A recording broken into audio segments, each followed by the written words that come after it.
हमारा टॉपिक है वो है एंजाइना पेक्टोरिस। एंजाइना पेक्टोरिस के बारे में इस वीडियो हम क्या पढ़ेंगे, सबसे पहले इंट्रोडक्शन, फिर डेफिनेशन पढ़ेंगे, फिर टाइप्स ऑफ एंजाइना पेक्टोरिस, कितने टाइप ऑफ एंजाइना पेक्टोरिस हैं, पैथोफिजियोलॉजी पढ़ेंगे, कॉजेज एंड रिस्क फैक्टर्स पढ़ेंगे, डायग्नोसिस टेस्ट पढ़ेंगे, साइंस एंड सिम्टम्स पढ़ेंगे, मेडिकल मैनेजमेंट पढ़ेंगे, सर्जिकल मैनेजमेंट पढ़ेंगे और नर्सिंग केयर पढ़ेंगे। ठीक है, अब आते हैं हम एंजाइना पेक्टोरिस होता क्या है। एंजाइना पेक्टोरिस, सबसे पहले हम एंजाइना की बात करें तो एंजाइना का मतलब होता है स्ट्रैंगलिंग और पेक्टोरिस का मतलब होता है चेस्ट मसल्स को हम पेक्टोरिस मसल्स भी बोलते हैं। ठीक है, एंजाइना एंजाइना पेक्टोरिस अब होता क्या है। एंजाइना पेक्टोरिस मतलब हमारे चेस्ट में जो होता है स्ट्रैंगलिंग फील होती है, पेशेंट को स्ट्रैंगलिंग फील होती है, सफोकेशन फील होती है, पेशेंट डिस्कम्फर्ट फील करता है, पेशेंट पेन फील करता है, पेशेंट को बिल्कुल चोकिंग जैसी होती है चेस्ट को सफोकेशन होना is strangling in the chest. ठीक है, अब ये जो एंजाइना पेक्टोरिस है इसको हम दूसरा नाम बोलते हैं इस्चेमिक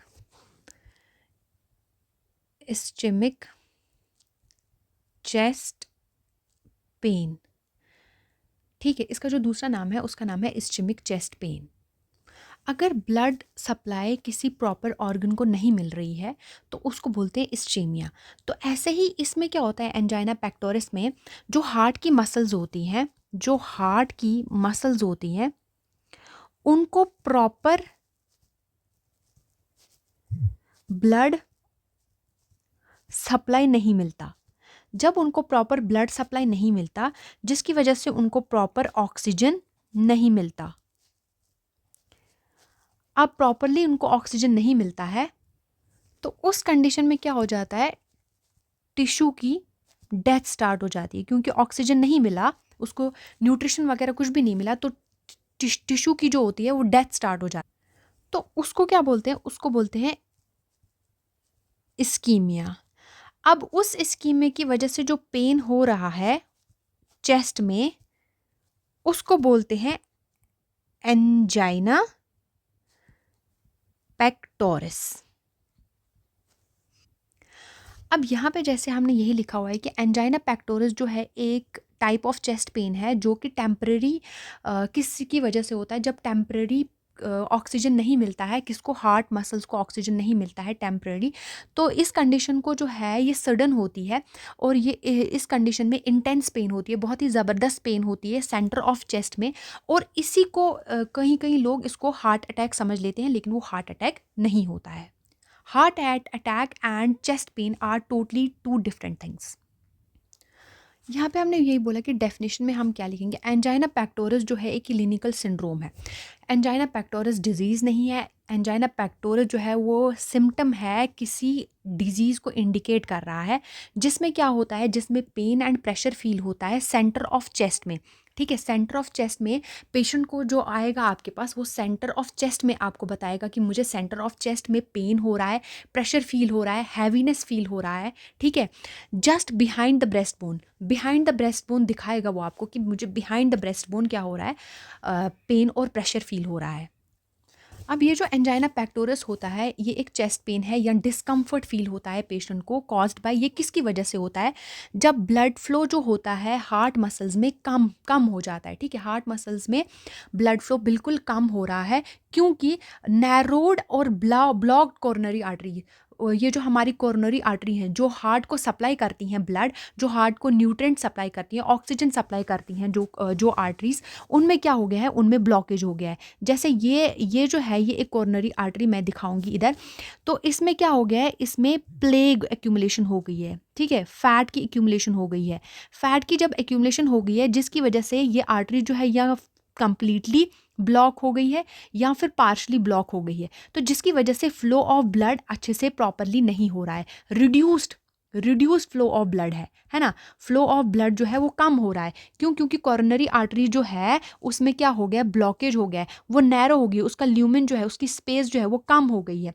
तो जिसकी वजह से ये ब्लड सप्लाई जो है हार्ट की मसल्स को जो है ब्लड सप्लाई कम मिल रहा है। जब ब्लड सप्लाई कम मिलेगा तो उसके वो प्रॉपरली फंक्शन नहीं कर पाएगा। ठीक है, ये एक सिम्टम है, ये जो एंजाइना पेक्टोरिस है ये एक सिम्टम है किसका, कोरोनरी आर्टरी डिजीज का भी ये सिम्टम है। अब जैसे यहाँ पे ये पेशेंट है या ये जो भी पर्सन है, ये यहाँ पे दिखा रहा है सेंटर ऑफ चेस्ट में, centre of chest just behind the breast bone, centre of chest में इसको पेन हो रहा है, पेन हो रहा है, डिस्कम्फर्ट हो रहा है, डिस्कम्फर्ट हो रहा है, ठीक है, इसको पेन हो रहा है, डिस्कम्फर्ट हो रहा है, हैवीनेस फील हो रहा है, उसको एंजाइना पेक्टोरिस बोलेंगे।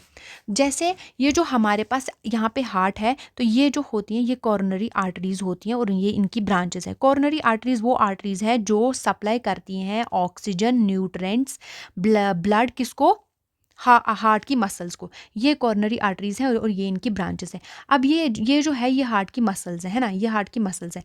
तो इनको कौन सप्लाई करता है ऑक्सीजन, यही कॉर्नरी। अब इनमें ही जब ब्लॉकेज हो जाता है, इनमें ही जब ब्लॉकेज हो जाता है तो उसकी वजह से क्या होता है, उसकी वजह से इनको ब्लड फ्लो नहीं मिलता। किनको, हार्ट की मसल्स को ब्लड फ्लो अच्छे से नहीं पहुंचता, न्यूट्रेंट्स नहीं पहुंचते, ऑक्सीजन नहीं मिलता, न्यूट्रेंट्स नहीं मिलते हैं, न्यूट्रेंट्स नहीं मिलते हैं। तो उसकी वजह से क्या होता है, उसकी वजह से इस्चीमिया हो जाता है और नेक्रोसिस हो जाती है, सेल डेथ स्टार्ट हो जाती है, टिश्यू की डेथ होना स्टार्ट हो जाती है, जिसकी वजह से अगर इसको ऑफन ठीक नहीं किया जा गया, अगर इसको ठीक नहीं किया गया, मतलब अगर ये कंडीशन चलती रही बहुत टाइम तक, तो उसकी वजह से आगे जाके मायोकार्डियल इन्फेक्शन हो सकता है, जिसकी वजह से पूरी की पूरी परमानेंट टिश्यू की डेथ होना स्टार्ट हो जाती है। अब जैसे मैंने आपको ये नॉर्मल कोरोनरी आर्टरी दिखाई हुई है, यहाँ पे ये नॉर्मल है, जिसमें कोई भी एक्यूमुलेशन, कोई भी प्लेग का एक्यूमुलेशन नहीं हुआ है। तो इसका जो ल्यूमन है, इसको बोलते हैं ल्यूमन। क्या बोलते हैं, इस स्पेस को, ये जो होती है इसको ल्यूमन बोलते हैं। इसका जो ल्यूमन है वो बिल्कुल क्या है, वो बिल्कुल अच्छी स्पेस है उसमें, बिल्कुल ठीक है। इसका जो ल्यूमन है वो नैरो हो गया है इसमें, क्योंकि प्लेग की एक्यूमुलेशन हो गई, ये एक्यूमुलेशन हो गई है ना फैट की, है ना। तो यहाँ पे जो है, यहाँ पे बिल्कुल ही कम हो गया है, यहाँ पे बहुत ज़्यादा एक्यूमुलेशन हो गई है और इसका जो ल्यूमन है वो बिल्कुल कम है, बिल्कुल ब्लड फ्लो के लिए यहाँ से बहुत ज़्यादा रिड्यूस हो जाएगा ब्लड फ्लो। ये मैंने आपको दिखाया हुआ है, ठीक है, कैसे एक्यूमुलेशन होती है। फिर आगे मैंने आपको यहाँ पे ये दिखाया हुआ है कि ये जो हार्ट की मसल्स हैं, ये अगर आप अच्छे से देखो तो ये हार्ट की मसल्स हैं, ठीक है। ये हमारे पास ये है कॉर्नरी आर्टरीज, जो कि हार्ट की मसल्स को क्या दे रही हैं, न्यूट्रिएंट्स प्रोवाइड कर रही हैं। और ये है हार्ट की मसल्स, हार्ट की मसल्स। अब जब इनमें ही ब्लॉकेज आ जाता है, जैसे इस कॉर्नरी आर्टरी में, इस कॉर्नरी आर्टरी में, इस कॉर्नरी आर्टरी में प्लेग का एक्यूमुलेशन हो जाएगा और ब्लॉकेज हो जाएगा, तो आगे तो ब्लड फ्लो आएगा नहीं, तो इस जगह पे क्या हो जाएगा, इस्चीमिया स्टार्ट हो जाएगा। क्यों, क्योंकि ऑक्सीजन नहीं मिल रहा है, क्योंकि न्यूट्रिएंट्स नहीं मिल रहे हैं प्रॉपरली, तो उसकी वजह से डेथ स्टार्ट हो जाएगी सेल्स की या फिर टिश्यूज़ की। और अगर ये कॉन्टीन्यूसली बहुत टाइम तक चलता रहा, बहुत टाइम तक ऐसा ही होता रहा, तो ये क्रॉनिक टाइम तक अगर ये चलता रहा, तो फिर मायोकार्डियल इन्फेक्शन हो सकता है, जिसमें परमानेंट मसल्स की डेथ हो जाती है, हार्ट के मसल्स की डेथ हो जाती है। अब यहाँ पे यही बताया हुआ है कि what is angina pectoris. Angina pectoris also known as coronary artery disease, CAD, occurs when the coronary arteries, जो कॉर्नरी आर्टरीज होती हैं जो सप्लाई करती हैं ब्लड हार्ट को, वो नैरो हो जाती हैं, उनमें प्लेग का बिल्डअप हो जाता है। ये जो नैरोइंग है ये रिस्ट्रिक्ट करती है ब्लड फ्लो, किसको, हार्ट को, हार्ट को अच्छे से ब्लड फ्लो नहीं पहुँचता है, जिसकी वजह से क्या हो जाता है, ऑक्सीजन की शॉर्टेज हो जाती है या फिर न्यूट्रिएंट्स की शॉर्टेज हो जाती है। उसकी वजह से क्या होता है, हार्ट मसल्स जो होती है एक्सपीरियंस करती हैं डिस्कम्फर्ट और सेंसेशन, जिसको हम क्या बोलते हैं, जिसको वो चेस्ट पेन में कन्वर्ट हो जाती हैं। अब हम बात करते हैं पैथोफिजियोलॉजी की। पैथोफिजियोलॉजी में सबसे पहले एथेरोस्क्लेरोसिस, मतलब कि फैट का बिल्डअप हो जाना, प्लेग का बिल्डअप हो जाना, किसमें, कॉर्नरी आर्टरीज में, जिसकी वजह से कॉर्नरी आर्टरीज नैरो हो जाती हैं और जिसकी वजह से ब्लड फ्लो बिल्कुल रिड्यूस हो जाता है, कम हो जाता है। अब जब ब्लड फ्लो रिड्यूस हो गया तो ऑक्सीजन सप्लाई जो है वो वहाँ से कम है, लेकिन डिमांड जो है वो ज़्यादा है, तो इसकी वजह से इम्बैलेंस स्टार्ट हो जाता है ज्यूरिंग कोई भी, अगर हम एक्सर्शन का काम करते हैं या कोई भी स्ट्रेस वाला काम करते हैं, ठीक है।